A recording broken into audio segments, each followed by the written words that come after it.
अस्सलाम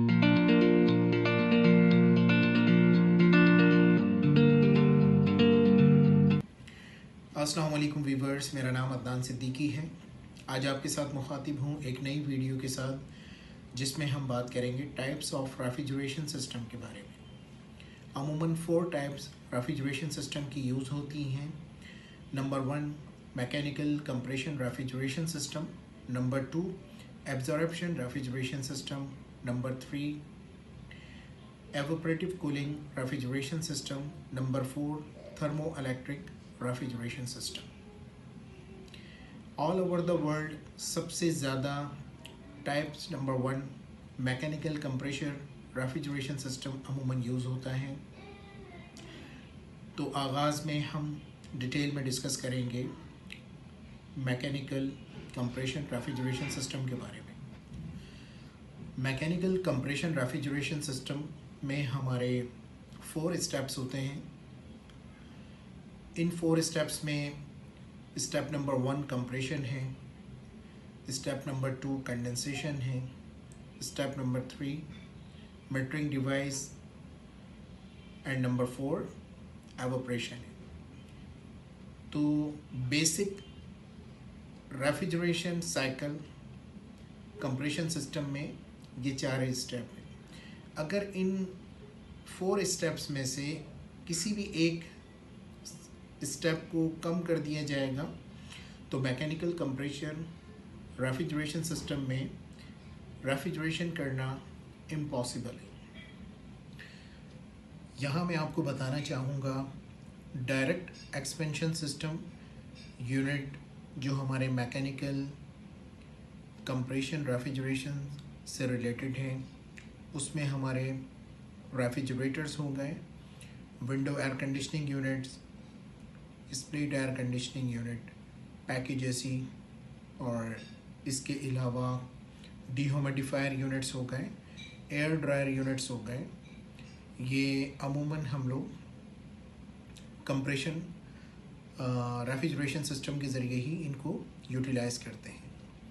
इसके अलावा एक और हमारा मैकेनिकल कंप्रेशन रेफ्रिजरेशन सिस्टम से रिलेटेड यूनिट है, लेकिन हम उसको इनडायरेक्टली यूज़ करते हैं अमूमन कमर्शियल बिल्डिंग्स में। जैसे हमारा चिल वाटर सिस्टम है, चिलर्स यूनिट्स। उसमें फर्स्ट स्टेप में हम अपने प्राइमरी यूनिट के ज़रिए चिल्ड वाटर टेम्परेचर मेंटेन करते हैं, टेम्परेचर जो कि अप्रॉक्सीमेटली 5 to 6 डिग्री सेल्सियस होता है। और फिर इस चिल्ड वाटर के थ्रू हम लोग अपनी ऑफिस बिल्डिंग्स या फिर डिफरेंट इंडस्ट्रियल और कमर्शियल स्पेस और एरियाज़ को हम लोग टेम्परेचर मेंटेन करते हैं नॉर्मल डिग्री सेंटीग्रेड के लिए।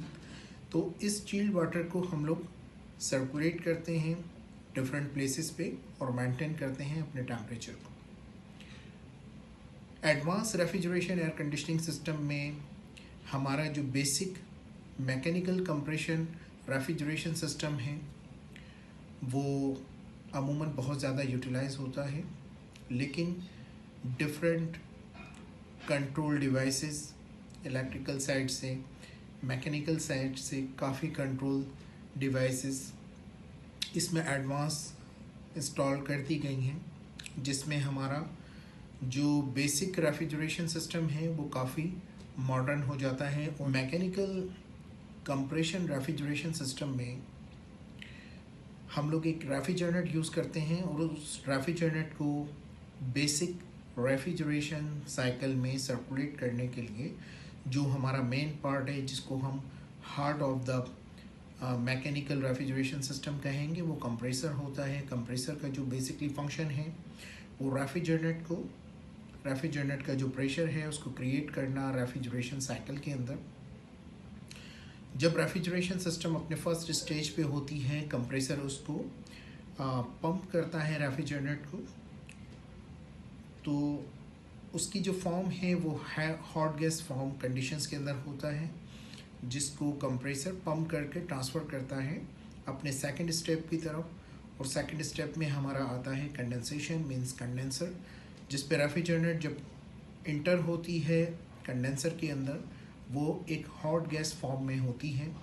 कंडेंसर का जो बेसिक फंक्शन है उस हॉट गैस रेफ्रिजरेंट की हीट को रिजेक्ट करना है, जिसमें हम एक मैकेनिकल फ़ैन यूज़ करते हैं ताकि वो एयर को कंडेंसर की फिन्स में से क्रॉस करे और जो हॉट गैस रेफ्रिजरेंट है उसकी हीट को रिजेक्ट करके उसके टेम्परेचर को डाउन करे।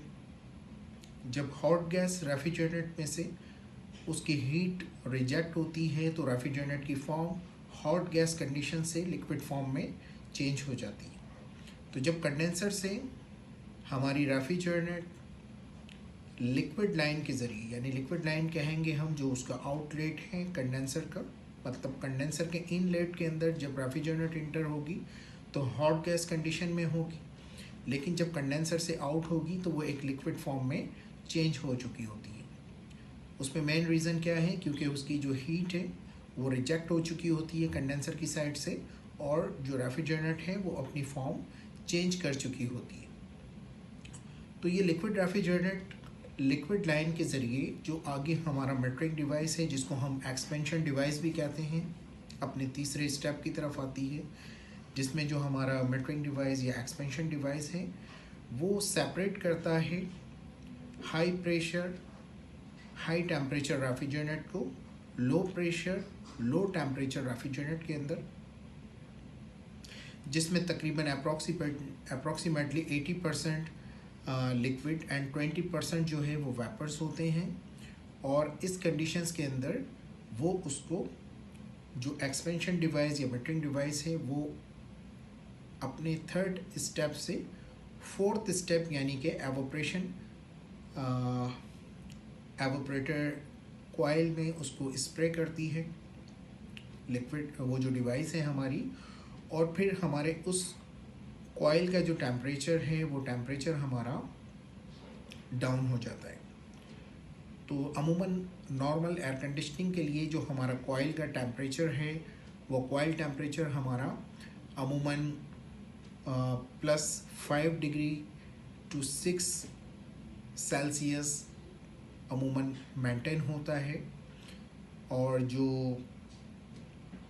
एयर है जब उसमें से पास होती है अमूमन वो कॉइल की जो एयर है वो कंशीड होके उसका जो टेम्परेचर है अमूमन 9 डिग्री to 10 डिग्री सेंटीग्रेड वो डिस्ट्रीब्यूट होता है हमारे रिक्वायर्ड प्लेसेस पे, जहाँ पे उसका जो हमारे रूम्स हैं हमारे ऑफिसेज हैं वहाँ का टेम्परेचर अमूमन मेंटेन होता है 20 से तकरीबन अप्रॉक्सीमेटली 23 डिग्री सेंटीग्रेड तक, जो कि अमूमन हम लोग नॉर्मली यूटिलाइज़ करते हैं डिफरेंट प्लेसेस पे। तो मैं वापस आऊँगा अपने पॉइंट नंबर 4 पे। तो जो हमारा एवोपरेटर कॉइल है, एवोपरेटर कॉइल का टेम्परेचर अमूमन जब रेफ्रिजरेंट वहाँ पे स्प्रे होती है तो +5 to +6 डिग्री सेंटीग्रेड मेंटेन होता है, और फिर यहाँ से रेफ्रिजरेंट इस टेम्परेचर पे मेंटेन करके वापस रिटर्न लाइन के ज़रिए, जिसको हम नॉर्मल रिटर्न या सक्शन लाइन भी कहते हैं, सक्शन लाइन के ज़रिए वापस इंटर होती है अपने कंप्रेसर में, और ये साइकिल कंटिन्यूसली रहता है एक डायरेक्ट एक्सपेंशन सिस्टम के अंदर, जिसको अमूमन हम लोग यूटिलाइज़ करते हैं। Direct expansion air conditioning units में, जिसमें हमारे विंडो एयर कंडीशनिंग यूनिट्स हो गए, split air conditioning unit, package air conditioning unit, इसके इलेक्ट्रिकल कंट्रोल में जब तक हमारा एयर ब्लोवर ऑन नहीं होगा तब तक कोई भी हमारे दूसरे कंपोनेंट्स ऑन पोजीशंस में नहीं जाएंगे। इसके पीछे बेसिक रीज़न क्या है कि इन केस अगर हमारा ब्लोवर यूनिट नहीं ऑन होता और हमारा कंप्रेशन सिस्टम ऑन होता है तो जो हमारा यूनिट है वो आइस ब्लॉकिंग की तरफ जाएगा। तो as per the electrical diagram सबसे फर्स्ट स्टेप में हमारा एयर कंडीशनिंग ब्लोवर ऑन होगा। एयर कंडीशनिंग ब्लोवर ऑन होने के बाद ही स्टेप बाय स्टेप हमारे जो दूसरे कंपोनेंट्स हैं वो ऑन होंगे, जिसमें हमारे कंप्रेसर हो गए और कंप्रेसर्स के साथ हमारी कंडेंसर फैन मोटर्स हो गई, वो डिफरेंट स्टेज के ऊपर ऑपरेट होंगे।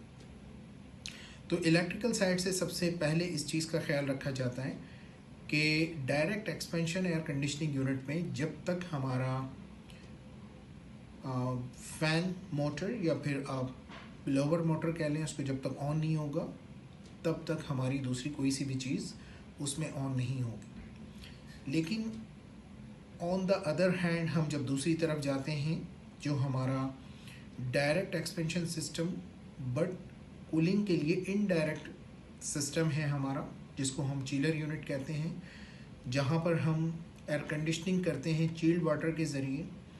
जब तक हमारा चिल्ड वाटर पंप ऑन नहीं होगा तब तक हमारा चिलर यूनिट ऑपरेट नहीं होगा। तो सबसे पहले जो हमारा फर्स्ट स्टेज होता है चिलर यूनिट के लिए, जिसमें हम चिल्ड वाटर को यूज़ करते हैं एयर कंडीशनिंग के लिए, सबसे फर्स्ट हमारा चिल्ड वाटर पंप है। जब तक हमारा चिल्ड वाटर पंप ऑन नहीं होगा तब तक हमारा जो दूसरे कंपोनेंट्स हैं, हमारा जो चिलर यूनिट है, हमारा चिलर सिस्टम है, वो ऑपरेट नहीं होगा। और उसके लिए हम यूज़ करते हैं वाटर फ्लो स्विच को। जब हमारा पंप स्टार्ट होता है और वो वाटर को सर्कुलेट करता है, जब उसमें वाटर सर्कुलेट होता है, जो वाटर फ्लो स्विच है वो नॉर्मली ओपन पॉइंट से नॉर्मली क्लोज पॉइंट के ऊपर जाता है और वो हमारे चिलर यूनिट्स को ऑपरेट करता है। तो ये एक बेसिक पॉइंट है जिसको मैंने हाईलाइट किया है अपनी इस वीडियो में। स्पेशली मेरी वीडियोस जो हैं वो उन लोगों के लिए जो अभी इनिशियल स्टेज पर हैं, जो स्टूडेंट्स हैं या फिर किसी वर्कशॉप्स पे एयर कंडीशनिंग का काम सीख रहे हैं, उनके लिए बहुत हेल्पफुल होंगी। आने वाली वीडियोस में मैं आपको step by step basic electrical इसकी डायग्राम, कंट्रोल डायग्राम्स, उसके अलावा बेसिक फंक्शन इसका, वो तमाम चीज़ें आपसे शेयर करूँगा एज़ पर माई नॉलेज और एज़ पर माई इंफॉर्मेशन। मैं ये तमाम चीज़ें अपने उन दोस्तों से मैं शेयर करूँगा जो अब मेरी इस फील्ड के इनिशियल स्टेज पर हैं, जो इस काम के अंदर अपने आप को आगे लेकर आना चाहते हैं। अब इसको एज ए फील्ड उन्होंने चूज़ किया है और इसमें अपनी लाइफ को सेटल करना चाहते हैं। तो मेरी आने वाली वीडियोस को आप लोग लाजमी फॉलोअप कीजिए। इसमें कई सारी चीज़ें आपको सीखने को मिलेंगी, समझने को मिलेंगी। मेरी कोशिश होगी कि इन तमाम चीज़ों का ज़िक्र मैं आपको स्टेप बाय स्टेप करूं और आप इन चीज़ों को समझिए ताकि आपके वर्क पे आपकी कुछ हेल्प हो सके, आपके काम आ सकें ये तमाम चीज़ें। Thank you very much.